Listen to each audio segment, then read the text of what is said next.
hoje dia nós está celebrar aqui está nos últimos serviços na Scotland Street e nós está aí muda hoje na nos lugar novo, lugar próprio na Paradeira 4 e nós queremos aproveitar para compartir felicidade com nós e invitar Tour Aruba para outro dia domingo, dia 31 de agosto, por vir compartir com nós, celebrar com nós, que tem robô novo, uma igreja que quer compartir de Jesus, em nome de Jesus, de Evangelho de Cristo, de compartir palavra de Deus, Bíblia, e nós estamos super contentos, está robô novo, hopi moderno, com hopi mais tulpa, hopi mais gente por vir, tecnologia, luz, sound novo, tremendo, para ter uma experiência mais cercana com Deus. Assim, nos quer invitar, nos quer para gente de Aruba, por vir,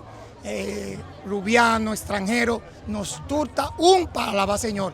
Nós juntos, Manemi Casaca Bibisa, nos está muito contento, celebrando uma grande vitória que nos quer mostrar através de Ejobou aqui, em nome de Cristo Jesus plasma.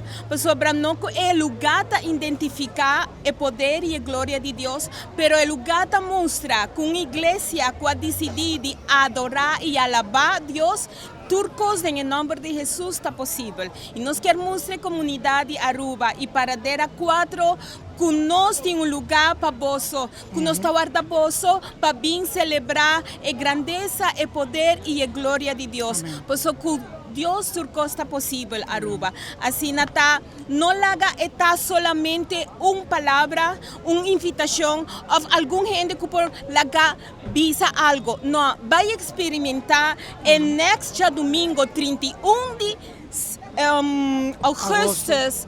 10 horas de mañana grandeza e maravilloso de Señor Jesús. Así nata un viaje más danki, aquí no está final, sino inicio de cosas tan grandes que te va a seguir sucediendo.